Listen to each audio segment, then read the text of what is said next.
Hey, what's up guys and welcome back to Anime King 2, and today I'm going to be giving you part 26 of What If Naruto Pushed Himself to His Limit. Remember to get this one to 300 likes as usual, share this to all of your friends in your social media platform, and also go ahead and check out the brand new episode of What If Naruto Was the Sasuke King and enjoy that guys. And also stay in tune because later on I'm going to be posting a new episode of What If Naruto Was Born in the Uzumaki clan. So stay tuned for that and I hope you guys do enjoy. And remember, if you're new and it's the first time hearing my voice and you enjoy the videos on both Anime King and Anime King 2, go ahead and click that red subscribe button and become part of the Anime King family. And thank you for all for your help and your support. Remember to comment down below and tell me if you're new. I'll be replying talking back to all of you. So without further ado, what do you say we begin this new episode? Begin the intro.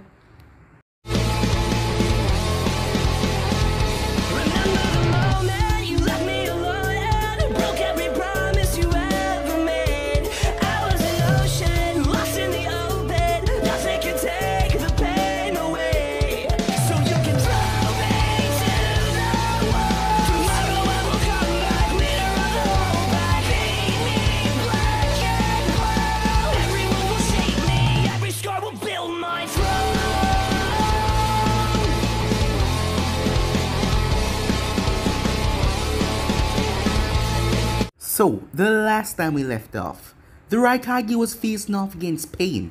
The Raikage didn't know what hit him, but his body was sent soared away as he smashed into the ground violently. He upped his speed as he took on Pain again. Pain blew him back, but the Raikage had the momentum as he stopped himself. As Pain forced and stopped as the Raikage pushed forward. But another one arrived. It was a robot Pain, but the Raikage tear him to pieces. The absorption Pain then came there as well, as he started to absorb the Raikage, but he smashed his fist into his face, burying him down to the ground. He then rushed towards Pain with everything that he got, as Tendo Pain got a brutal hit that sent him soaring away, smashing several distance away. The Raikage then turned, but he felt something tear through his back, as it was a rod. He ripped it out, but he was then grabbed by the absorption Pain, who started to absorb all of his chakra out of him, as he collapsed down. As Tendo Pain then came there and drive a rod right through his throat. Knowing that Killer Bee wasn't there, they know where he is now. Pain decided to show the world what kind of power he possesses as he rises up into the sky and mutter the words, "Almighty, push." We then had a time skip at Kiri as Yujito wake up. She was in the same bed as me, seeing that the both of them already slept with Naruto together, so it was pretty normal for the both of them to be here. As they were getting up, Naruto flashed in the room, surprising them, as the both of them were naked. But they saw the grim look on his face as he started to apologize to Yujito as he went over towards her. As she asked him what happened, hearing the words from his mouth, she couldn't believe what she was hearing, as she broke down crying. After some time after that, she passed out, after crying so much. As Mei came back from talking to the council, all of them were scared to hear that one man was able to completely wipe out the entire village. But they decided to be here for Yujito now. Some time passed after that as the group was going back to Kiri, as Navi and the San was going to send people with them, as Kankuro and Temari, Koji, Sakura, Ino and the others. As Koyuki also arrived as well, as she saw the state that Yujito was in. Seeing that most people don't know about her and Naruto relationship yet, she didn't do anything. As she led them towards the airship that was there as they were going towards Kumo. She brought Yujito into her private quarters. Despite everything, Naruto has never yet have his entire village taken away from him. But Koyuki has went through that before when her uncle killed her father and she couldn't even go back to her village. As she held Yujito as Yujito cried and let out all of her pain. We then skip towards the Akatsuki. As they finished sealing the 8 tails into the statue, it took very longer than before, seeing that they just have a little bit of members now. But it doesn't matter. Soon enough they will gain all the Bijus and seal them all the way. So yeah guys, that was basically that's where we left off. You guys can switch across the place and check it out for yourself. So what do you say we begin this new episode? While it is a little early, I believe the time has come for us to declare war on the elemental nations, said Pain. War, said Kisame. And how are we gonna do that? We don't have all the Bijus yet. And with 4 members, I don't see how we're gonna do that much. Zetsu, Pain said as he turned towards the black and white half. I want you to get in touch with the smaller nations, hidden villages. Get them to agree to meet me. Tell them the time has come for the smaller nations to rise up against the great villages. If they are not convinced, inform them that I was the one that destroyed Kumo. Of course, Leader Sama, said White Zetsu. Don't worry, it shall be done, said Black Zetsu. So we're gonna be using the smaller nations to fight, said Kisame. Not a bad idea, but we're still outnumbered 20 to 1. It will be fine, said Pain. None of them can oppose the will of God. Meanwhile, the sight that they saw, all the mountains, everything was collapsed as they reached Kumo. The once great village was now nothing more than a pile of debris and rubble. Naruto gritted his teeth at the destruction done. Had anyone survived that? Could anyone survive the destruction of an entire mountain range? Once more he felt struck with guilt. It's not a very pretty sight, is it? Naruto turned to see Yujiro as she was decked out in her Anbu uniform, looking through the window. She had her mask on so he could not see her face. It's a lot worse than I thought it would be, Naruto said as he grimaced, thinking about the man who done this. That kind of power is beyond anything except for a Biju. I had heard that Madara and Hoshirama were able to cause this kind of destruction when they fought. But for someone able to level an entire mountain range in this day of age, it's unbelievable. Such is the power of the wielder of the Rinnegan, even if it's a mock imitation of what the Sage of Six Paths had. So this is the power of the Rinnegan. Godlike, Naruto said. Godlike? Don't be fooled. This level of destruction is not God's. I could do this easily by myself. But this is something capable of the Rinnegan ability as well. The Sage of Six Paths Rinnegan was so powerful that he was able to create the moon that you see floating over you every night. That is the power of a true god, said the Kyuubi. Naruto had no idea why, but the only person the Kyuubi seemed to like was the Sage of Six Paths. Are the teams ready, Naruto asked out loud? Yes, said Yujiro. They're all ready and awaiting your orders. Good, Naruto said, as they were coming in view. Then let's go, he said. Meanwhile, Kisame was walking. So what do you think about all that? Said a voice behind him. Pain declaration on. Starting a war. Foolish. As the man come to known as Toby walked from behind the bushes. But while that is going on, he is serving his purpose because no one will be watching us to claim the other Bijus. Well, the Nanabi, the Nebe, and of course the Namikaze brat, said Kisame. Fighting that brat is going to be a blast. We're not going after the Nebe or the Kyuubi just yet, said Toby. Now that Kumo has been destroyed, going after them will be extremely difficult. I doubt they will be separated anytime soon, and taking on the Nebe with Namikaze there would be nearly impossible. At my current level, I'm not sure I can beat him. He must be really something special if you're admitting that, said Kisame, as he looked over at Toby. He is his father's son, said Toby. So what is it that you want me to do, Kisame asked. Pain will be too busy preparing for war. He won't have time to watch your movements, and with Konan turning traitor, he lost his second pair of eyes. You will be able to move around much more freely from now on. Good to know, but what do you want me to do? I have just received report that the Kyuubi has left Konoha for Kumo, and taken many of Konoha ninjas in hopes to find the survivors of Pain attack. At least 6 squads, containing some of Konoha's best and brightest are now gone, including the Kyuubi Jinchuriki. I want you to head to Konoha and capture the Nanabi. She is living in the Namikaze estate, but spends most of her time in the Aberame clan grounds. So I'm capturing another Jinchuriki, huh? Said Kisame with a short light grin. On my own this time. Sounds fun. Be sure not to cause too much commotion. We cannot afford to lose another member. Zetsu will be helping you on this mission. He shall create a distraction for you. Zetsu, huh? So we're doing that then? Yes, it's a little earlier than I wanted, but circumstances, we have to release Zetsu. Kisame simply nodded. Time skip. At Konoha, Tsunade sat behind her desk working on a large stack of papers. She just received the report that the airship containing Naruto, the Kiri ninjas, the Sound ninjas, have just set down, and they're going to start looking for survivors. While that was all well and good, the report also had a detailed instruction on what happened to Kumo. An entire village turned into nothing but a large crater in the ground. Tsunade shuddered at someone who had that kind of power at their disposal. What kind of inhuman being had the power to destroy an entire village on their own like that? Tsunade-sama, as Tsunade looked up to see Konan. With her lover gone, Konan had decided to be Tsunade's aide, something that Tsunade was thankful for, seeing that Shizune was off at the hospital. As she handed Tsunade a scroll, another report, said Tsunade as she opened the scroll and read the contents. A frown crossed her face. This is a report from one of our guards, stationed on the eastern border. She looked up at Konan. I'm not sure why you felt like this was important to give me. It may be nothing, ma'am, but that report came in 2 hours later than it's supposed to be. Naruto has informed me that all carrier stationers send reports by a carrier bird every 6 hours. I'm going to have to speak to Naruto about revealing Konoha protocol to someone who's not a Konoha ninja. Tsunade sighed. I doubt this is anything to worry about. The team is probably experiencing some difficulties and couldn't get the message out sooner. Our eastern border is the closest to the Hidden Stone, and there are many more bandits in the area, and it's always tense between our two nations. Konan nodded, but she was not convinced.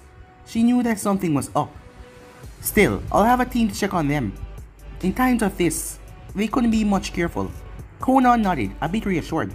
With nothing more important to talk about, Tsunade smiled. So, how are you liking Konoha? It is exactly as what Jiraiya-sensei said it was. Your village is very beautiful. To be honest, I'm rather jealous. I wish the Hidden Rain was as beautiful and peaceful as this village. You may end up getting your wish soon, you know. Naruto is doing everything he can to ignite the other nations together through friendships and act of goodwill. I know, said Konan with a smile. His plans of uniting the elemental nations are much different. That is why I vow myself to follow him.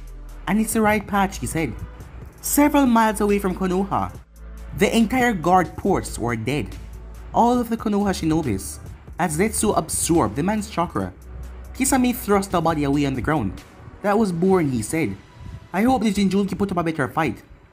Considering that Jinchuriki you're going to face, I bet she's gonna be much stronger than these ninjas, said Zetsu. So you're gonna be my distraction, huh, said Kisame. Where are the others? Oh, they're around, said Zetsu. As Zetsu spoke, several figures emerged from the tree line. They were all Zetsus, but all of them were the white ones, and they had no phoenix flash up around their head. More clones soon came out, some emerging from the ground, some coming out of the trees. There were hundreds of them, maybe even thousands, more than enough to keep Konoha ninjas occupied. 8 of the Zetsus then walked forward as they placed a hand on the original Zetsu's shoulder. Chakra was transferred from the original straight to the clones. The 8 clones then started to shift as each of them turned into one of the shinobis that were killed at the outpost just a minute ago. Alright, let's go, said Zetsu. Finally, said Kisame, as he was getting bored, as he walked to Konoha with a smile on his face. Time skip. The first sign someone had was when several workers went off hours and they didn't come back. So a group of Chunins, Konoha Chunins, went off to find them. But then they came back, all of them. So no one really worried about that. But then other people started to disappear. The first person to disappear was a shop worker, as her manager asked her to fetch something from the storage. Several hours later, the manager went off to find her. But it was like she vanished into thin air. As several more people around Konoha vanished, one after another, around the same time.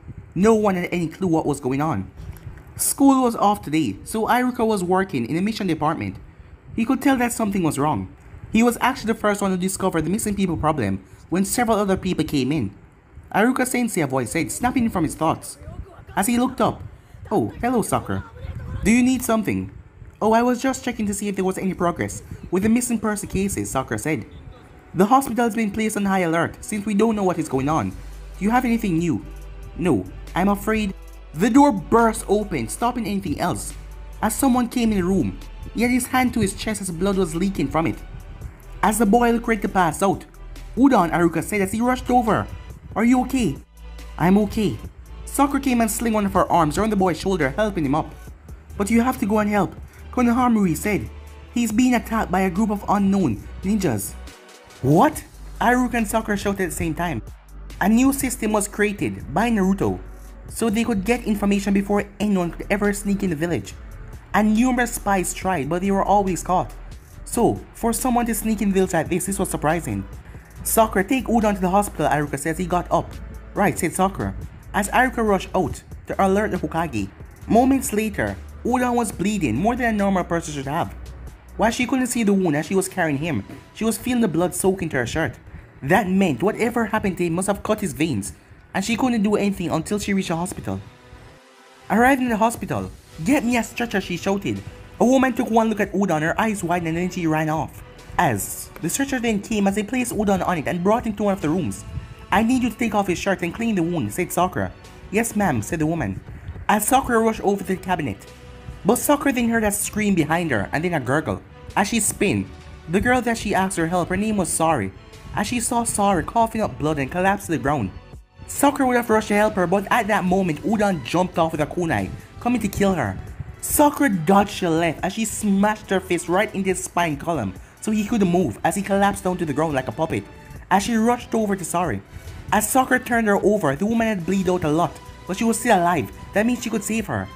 It took at least 5 minutes. As Sakura released a sigh. "There, she should live," she said. She then turned around to see. She was surprised.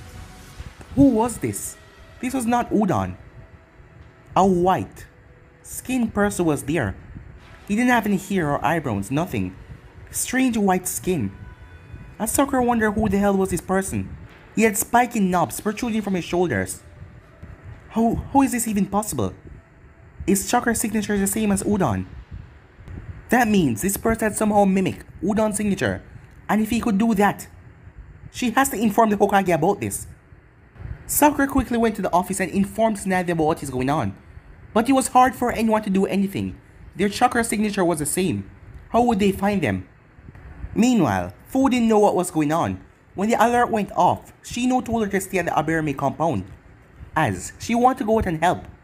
But when no one knew what was happening, it was too dangerous. For all they knew, the person attacking Konoha could have been Akatsuki. So Fu had stayed at the compound. There were several other shinobis protecting her, as there was 3 guards as well, Muta, Shikaru, and Tatsumai. She didn't know much about them. Aberame was all stayed to themselves and didn't really talk that much, seeing that the only one she really had a good conversation with was Shino. Still, she was grateful for their presence because she was worried. It was then neither of them could react as a massive wave of water broke through the wall and swept them all up in it. As Fu was pulled underneath the water surface, the world spun around her. She felt a sharp pain stab right into her back. As she screamed, as she tried to breathe more oxygen in, the water started to fill her lungs. She must have blacked out or something, because when Fu finally came to, she looked over to see the 3 guys who were protecting her, the 3 Aberames on the ground, not moving at all. That wasn't as fun as I thought it would be. I expected them to put up more of a fight, said a voice. Fu coughed several times, coughing up water, as another chakra helped her. Disintegrated what could not be coughed out, as she took in several deep breaths. "Move," said the voice in her head, as Fu rolled away, as a large object crashed into the ground where she was, destroying it. Fu jumped to her feet, covering her body with her chakra arms to protect her vitals. As the dust settled, she lowered her arms, seeing the person who had attacked her. The first thing she noticed was that black cloak with red clothes on them, and a guy who kind of looked like a fish with small eyes, as he had a large sword placed right on his shoulder. "So you're the Nanabe Jinjulki I'm here to take, huh? You don't look that much," said Kisame. Fu quickly flipped through hand sign, knowing that this guy is not to be messed with, as she then blew out a quantity of powder. The powder contained a luminous quality. Kisame had to scream and close his eyes as he was blinded, which allowed Fu to act. Her entire skin encased in chakra, red and black, as the energy took the shape of a bug. Fu then dashed forward with incredible speed, as Kisame was still blinded, but all of a sudden, he snapped his eyes open and smashed the sword in her face. Her nose exploded with blood as she was sent sailing backwards, dropping on the ground like a rag doll. Her transformation slipped as pain overrode her senses, lying on her back. She struggled to stand up. It's just like I thought. You might be a Jinjulki, but you don't really know how to use that power inside of you, do you? Kisame just chuckled. "Now it's time to end. What the hell are these bugs doing here?" he said. Kisame was stopped as dozens, maybe hundreds of bugs crawled up his legs and lashed onto him. As he swirled around trying to fight them, soon there was an army of bugs crawling around his skin. What the hell? These things are eating my chakra. Where did these damn things come from? Kisame became weaker and weaker until he collapsed on the ground and remained still. As Fu saw, Shimuda, Muta, and Tatsuma all came out of the trees. While their clothes were soaking wet, none of them were injured. "You're alive," Fu said. "Of course we're alive. An attack of that level would kill us, fool, said Muta. Are you alright? Yes, I'm a little unsteady, but I'm okay. I'm glad to hear that. Now let's leave, this place is no longer safe. I'm afraid I can't let you do that, a voice said from behind them. Before anyone could do anything, the body that was covered in bugs exploded into water. A large shark then appeared. Shokuro, who was helping Fu stand, did not have the time to get out of the way. He pushed Fu out of the way as a giant shark clamped down on him. Fu, watching shock as the shark tear right through him as she could hear the bones tearing apart, the two halves separating. Bugs exploded from the two Aberma's cloaks as it went over towards the shark. Kisame jumped right into the scene and blasted water from his mouth that smashed into the bugs as they all fell down to the ground. He then shot out another wave of water out of his mouth, which he ride like a massive tidal wave as he was grinning coming down on them. Fu could do nothing as she saw the overwhelming technique coming down on her. She didn't know how to defeat this monster against her, but Tatsuma and Muta did not hesitate as Muta grabbed Fu as he leapt over the water and landed on the surface. As Muta and Tatsuma landed, Kisame went through Hansen's 5 sharks burst out of the water. While Tatsuma moved out of the way, Muta did not as he threw Fu over to Tatsuma as he released a swarm of bugs trying to eat away the chalk from the sharks. Unfortunately, he didn't have enough bugs to kill all of the sharks as one of them bite down on his leg and pull him deep. As Fu screamed out his name as Tatsuma grabbed her and tried to retreat. Deep within Konoha underground prison, Sasuke sat against the wall. His knees were drawn up to his chest. He ignored the darkness, the coldness, and everything else. With his revenge complete, he had nothing left. He was an empty shell without a purpose. Movement caught his attention as he looked up to see a figure appear in a black portal. It was a man with a strange, spiral mask, and he wore the same cloak that Itachi had on, with the red clothes and the black. Sasuke Uchiha, the man said. As Sasuke saw a single eye was staring at him. You're not at all what I expected. To think that someone like you could beat Itachi. Sasuke said nothing, he didn't really care what this person thought. Not much of a talker, I see, the figure said with a small chuckle. It's fine, I don't need you to talk. I just need you to listen. The man then started to talk. He spoke of Itachi and third Hokage. He spoke of sacrifice. He spoke of things that made Sasuke pay attention. As Sasuke listened, rage built in his heart. What will you do now, Sasuke Uchiha? The man who called himself Madara asked. Sasuke closed his eyes. When he opened them again, his eyes gleamed with purpose and a desire for vengeance. On that day, Sasuke made a choice that will affect a lot more people than just him. While that was going on, Konan rushed into the office. She knew who they were battling. While she never knew that they could split apart, she knew who the enemy was. Several people were in the office. Kakashi, Sakura, and Shizune. Well, those are the people that she knew. Konan said snappy. I'm sorry for starting brusque, but if there's something you need, please wait. We're in the middle of a crisis right now. I know. That is why I'm here, said Konan. I know who is attacking you. He's a member of Akatsuki. His name is Zetsu. So the white creature that's attacking us name is Zetsu. But I thought he was supposed to look like a plant, said Kakashi. He is supposed to, but it seems like his white half and his black half somehow became split. I do not know how this is possible, but there is no mistake, the creatures you are fighting is Zetsu. Can you tell us anything about him, asked Navi. I will tell you everything I know. Zetsu is a strange creature. He should have a light and dark side, physically speaking I mean. One side of him was supposed to be black, and one side is supposed to be white. I saw a few of those Zetsus on the way here. It looked like someone ripped the black half off. He also seemed to have several abilities that I was not aware of. And the Phoenix fly trap that Kakashi mentioned is also mysteriously missing. Snavis scowled. That is just great. So we're dealing with an unknown entity. Do you have any information that could be proved useful? Asked Snavi.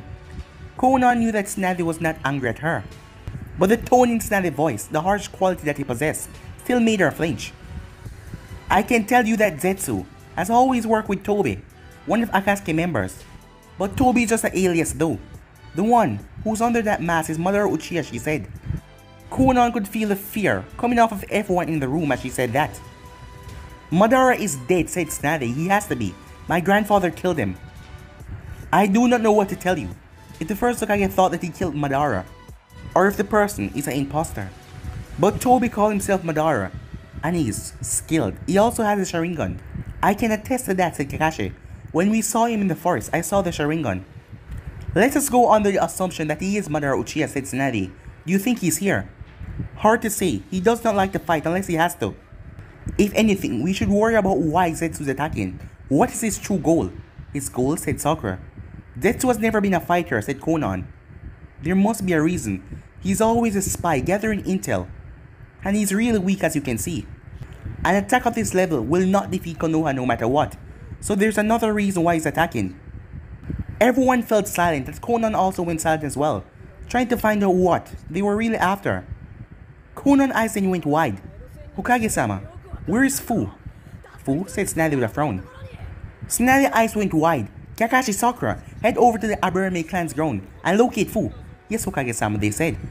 I'll go too, said Konan, but Tsunade disagreed. I would like you here. I need you to coordinate our defensives, since you know the members of the Akatsuki best.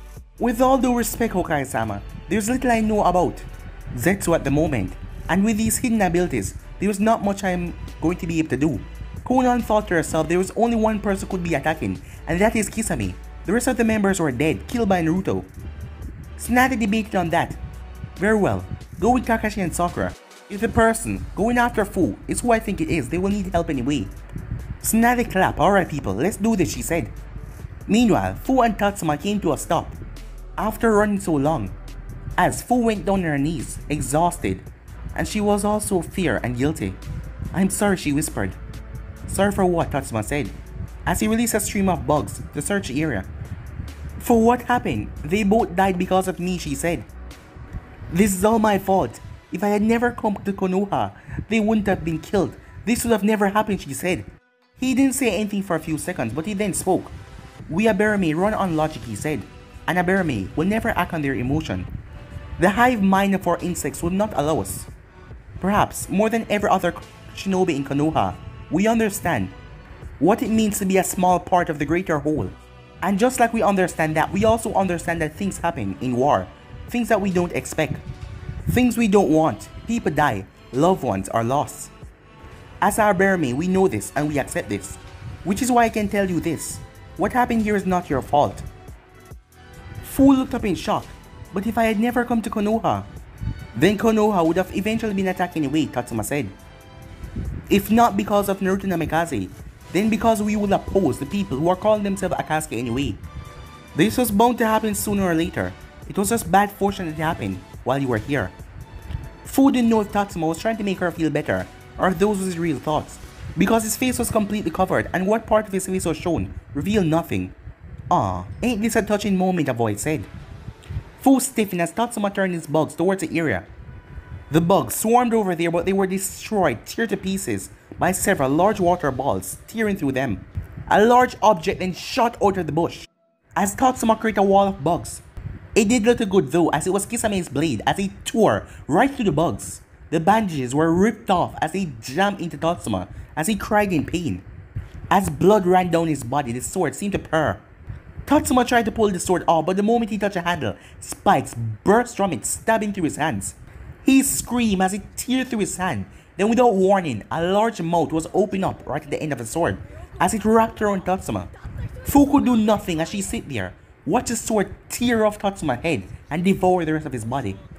She shaking in utter fear as blood splattered across the ground. The sword then purred and released what sounded like a burp. Kisame grabbed the sword by the handle. How was that, Samehata? Was it good eating? As the sword just purred. Good. I'm glad you're satisfied. He then started to walk towards Fu as he stood over her. I guess it's no time to deal with a squirt. I guess I should chop her legs off so she can't run away anymore. Before he could get to Fu, several shuriken papers came towards him. Kisame brought up Samehata blocking his vital points, but he got stabbed all over his body. As blood ran from it, but he didn't seem to mind any of it. At least his vitals were safe. Well now, I never expected to see you again, Konan said Kisame, as Kakashi, Sakura, and Konan landed, surrounding Fu to protect her. Meanwhile, the sun was bearing down because it was now midday. As Naruto and the others searched for survivors, they hadn't found many but they found some. Naruto, Yujito's voice alerting to her presence. They split up a while ago to cover more ground. While Naruto was worried about her, Koyuki was staying by her side in case she had a relapse. Turning towards her, he saw that she looked happy for some reason. They must have found another survivor. Running alongside her was Koyoke, who was trying to keep up pace with Yujito. As she looked like she wanted to collapse. On any other occasions, Naruto would have laughed, but this was not one of them. As Yujito came up and grabbed him by the arm, Naruto, "We found a survivor, it's Samui." Remembering the woman with the rather large breasts, Naruto allowed Yujito to pull him away. As they reached an outlying section of the village, there wasn't much destruction out here.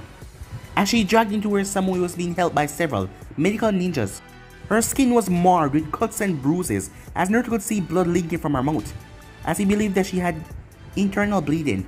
"Samui," said Yujito as she kneeled beside the woman. As the medical ninja continued to work, It's me, Yujito." Samui didn't respond though. Naruto walked over and wrapped her in a hug, as she buried her head in his chest. "Don't worry," Naruto said, "she'll be fine. She's getting medical attention." "I know," said Yujito. "Thank you." Naruto didn't know why she was thanking him. He did nothing to be thanked for. But all he could say was, "You're welcome," as they watched a medical ninja work on Samui.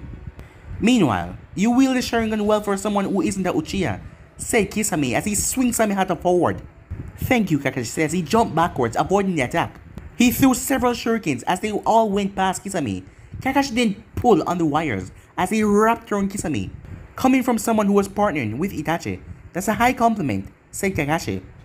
Shidori, as lightning rushed across the wires and crackled, Kisame grunted in pain, but he ripped through the wires and jumped away. Grinning, he placed Samihata on his back as he speed through hand signs. Streamers of water came together and formed a massive shark that was 10 times bigger than the first one. Thrusting his arm forward, the shark went forward as Kakashi had already performed the same jutsu. As the two attacks negated each other, seeing her chance, Konoha launched several paper shuriken at Kisame as he swiped them down with Samihata, but they were not normal. The moment they made contact with his blade, they exploded. Kisame burst out of the explosion, his skin blackened, but he wasn't that burned as he raced towards her. "I had almost forgotten about you, Konoha," he said. He tried to slash her apart with Samihata, but Konoha took to the sky. She threw several paper bombs at him as he leapt back as he destroyed the ground. Lightning blade! As Kakashi tear his hand right through Kisame's chest, but Kisame burst into water as that water trapped Kakashi inside in a dome. But Kakashi burst into smoke as a log took its place. This is pretty fun," Kisame said, as he and Kakashi reappeared several meters away from each other, as he went through another set of hand signs. "Let's make this more fun," he said, as he spewed water out of his mouth. A vast amount. The water towered over, crushing trees, everything under the weight. Konoha knew of this technique as she knew that Kakashi wasn't able to escape something of this. Why the heck? Swooping down, she grabbed Kakashi and lifted him up, right as the wave was about to crush him. "Thanks for the assist," Kakashi said. "You're welcome," she said. As Konoha was flying up, as Kisame went through another set of hand signs. As Konoha's eyes went wide as she and Kakashi was trapped in a massive dome of water. She could no longer breathe, and because of her wings were made of paper, they became soggy and break apart. This technique that was controlled by Kisame made her helpless. Kakashi tapped her on the shoulder as he pointed over there. As Konoha looked, as she started to get even worried, Kisame was rushing towards them. He fused with Samihata. Kisame swam towards them as Konoha pointed. As Kakashi nodded as both of them swam in the opposite direction, as Kisame started to chase after Kakashi. This technique had one weakness. Everywhere that Kisame went, the water technique followed them. So if a person went another way, and Kisame went the other way, they would jump out of it. It was great for one-on-one battles, but it was not so great when there was two opponents. One person can be outside and break the technique. Konoha swim. She has already been here for at least 60 seconds, as her lungs needed oxygen. Her vision was becoming blurry, as she felt like her entire body was being weighed down. "Just a bit more longer," she said. With a burst, she burst out of it and dropped on the ground. As she took in deep breaths in and out, turned and she looked at the giant water prison. "How do I destroy something like that?" Konoha answered a voice, as Konoha turned to see Sakura. "Sakura, where's Fu?" asked Konoha. "She's with Tsunade-sama and Shizune." "What is that technique? And where's Kakashi?" "Kakashi is currently fighting Kisame inside that technique. We need to find some way to destroy this dome. However, I lack the power necessary for this endeavor. Setting up enough paper bombs will take too much time, and she wasn't even sure if they could blow it up, seeing that the water is being controlled by Kisame. Do you think you can fly me over the dome?" Sakura asked. Konoha started to focus her chakra, as she formed a pair of paper wings on her back. Flapping them, her wings were wet, but they could still work. Yeah, I should be able to. As Konan grabbed onto Sakura and fly her over there, her wings fell wet and Sakura weight made it even worse, but she sterned herself as she pushed forward. What now? Drop me. What? Said Konan. Just let go, I'll take care of the rest. Konan didn't know what Sakura had in mind, but they didn't have any other plans, so she released her. As Sakura was coming down, she reared back her fist. As Konan looked, was she actually planned on punching this thing? Konan saw Sakura thrust her fist out. Konan expected Sakura to sink in the water, but what happened next surprised her. A large ripple spread from the point of impact from Sakura's fist, and then the entire thing exploded. Konan closed her eyes as she was struck by the water. As she falls, she extended Sakura to her legs so she wouldn't break her feet. As she landed, she saw Sakura over there, her fist still extended out. Kisame and Kakashi was also there. As Kisame was shocked that his technique was destroyed like that. That was a good punch, Sakura, said Kakashi. Thank you, Kakashi-sensei, said Sakura. She destroyed Kisame's technique with one single punch. Truly, the younger generation is fearsome, thought Konan. Huh, I didn't expect that. You're pretty strong, little missy. I didn't think that you were packing that much power. I've been trained by Tsunade-sama herself, Sakura wheezed. She must have used up a lot of her chakra in that. Do not underestimate me. Noted, said Kisame. The three of them surrounded him, but he simply smiled. He didn't seem bothered one bit. Something was wrong. Kisame, said a voice as Kisame turned to see a black creature coming out of the ground. Zetsu? Konan was surprised to see the black half of the white half. Well, if he did split, the black half could be on his own too. What do you want, Zetsu? Can't you see I'm busy? I can see that, but there is no need for us to fight anymore. We already accomplished our objective. So we're leaving already? Fine. I already have some fun, so I guess we can head out. You say that as if we're going to let you leave, said Kakashi behind Kisame. Lightning blade! Kakashi plunged his hand into Kisame's back, but rather than blood coming out of the wound, it was water. The Kisame that he killed turned into a puddle, which Konan deduced that came from the water prison. Don't worry, Kappa Ninja. We'll finish this battle later. I hope that you're looking forward to it, as I am, said Kisame's voice, echoing around them. The place then became incredibly silent. Kakashi sighed as he covered his Sharingan. What should we do now? Asked Sakura. We'll go back to Konoha and help them finish off the White Zetsus. When they finally made it back, what was going on now was cleanup. The battle was over. The battle didn't really cause much collateral damage. Most of the buildings were still in contact, not even touched. But the thing they need to do is locate the dead bodies that were killed by the White Zetsus and taken over.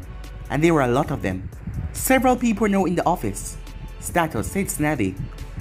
We've located the bodies of more than 2,000 civilians and 1,500 shinobis, but the numbers seem to be rising, considering there's a total of 5,000 civilians who went missing. Chances are we're going to have more than 8,000 casualties. I see, said Tsunade. Please keep me informed about how the search is going. Yes, Hokage-sama. As the man left the room, Tsunade slammed her hand on the table. Damn it! That Akatsuki really played us a fool this time. Konan felt guilty. As she looked down. I'm sorry, she said. It's not your fault, said Tsunade. This kind of situation would have surprised anyone. But Konan felt like Tsunade was blaming her for what happened. It was probably her mind playing tricks on her. But she felt like she was being blamed. If there's anything I can do to help, don't worry, I'll be sure to let you know. Right now all we're doing is counting the number of casualties. Hokage-sama said a Konoha ninja as he burst through the door, gasping for breath. What is it now? Asked Tsunade with a scowl. It's Sasuke Uchiha, ma'am. He has escaped. Back at Kumo, altogether they found 2,365 survivors. Well, seeing that Kumo had at least 100,000, that wasn't enough. But it was at least something. Seeing that Kumo hadn't been just destroyed, it was completely annihilated. The very mountain range that it was built on was completely obliterated. The fact that there were any survivors at all was a miracle. They had to dig deep onto the mountain range to locate anyone. Naruto shadow clones were good for this task. Several tents were out there for the ninjas to sleep in, and there was also several medical ninja tents. As Naruto made his way to one of the tents, inside, Yujito, Samui, and Koyuki. As Samui is still unconscious. How is she doing, Naruto asked. She's still unconscious, said Yujito. But I've been told that she will wake up soon. That's good, said Naruto, as he looked over at Koyuki. Koyuki shook her head. He sighed as he walked over to Yujito and placed a hand on her shoulder. Are you feeling guilty for what happened here? She went quiet for several seconds without saying anything first. Then she finally spoke.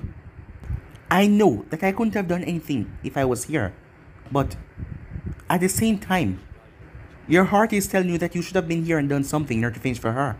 She didn't say anything, but he understood. As he placed a hand in her hand, there wasn't anything that he could say could make her feel better. He couldn't change how she felt. A groaning sound was heard as Samui snapped open her eyes as she blinked several times.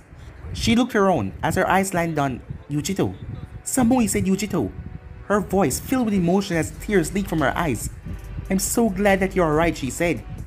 When I find out what happened to Kumo, Kumo? Wait, what happened to Kumo? Samui asked, as Yujito's eyes went wide. Then she closed them, as Samui felt the dread in the air and she looked over at Naruto to see a sad look on his face and also the other girl there. I should have known this would have happened, said Samui. Is the Raikage alive? Yujito said nothing. I see, said Samui, as Samui closed her eyes. Naruto looked over at Koyuki seeking advice, but she tilted her head towards the door. As Naruto leaned over, Yuki and I are going to check on the other survivors. Are you two going to be okay? She turned her head, tears still coming down her face, as she kissed him on the cheek. We'll be fine, she said, thank you. As Naruto and Koyuki stepped outside. The moment they did, they heard crying. The both girls crying inside. It broke his heart. He placed a silencing seal over the tent. Whatever happened in there was no one's business except their own. As Naruto walked and looked around at the broken people, a lot of food were there from Koyuki's chef. The people still looked broken. Many of them must have gotten mental trauma, PTSD from this, as he could see it in their eyes. Even though they saw the food and everything, even though he heard his stomach grumbling, many people did not eat, they just watched, as their body was just shaking. Naruto, said a voice, as Naruto turned. What is it, Aizmo? He said. We just received a letter from Konoha, it's addressed to you. As Naruto took the letter and read it, as a angry look came on his face, Koyuki could see it, something was wrong. Time skip. The meeting was gathered, as it was at the Hidden Rain. Shinobis from Take, Geshikakur, Hokigakure, Shimogakure, and many others were there. As Pain had stopped the rain for this meeting, but he was still looking out for anyone. Since the founding of the Hidden Villages, 5 villages in particular has always stood at the top. Konoha, Kumo, Kiri, the Stone, and the Sand. These 5 villages, which has been known as the 5 greatest nations, have always been up there, and they have trampled the smaller villages under their feet. Pain paused as he listened to their mutter down there. They were discontent, that was good.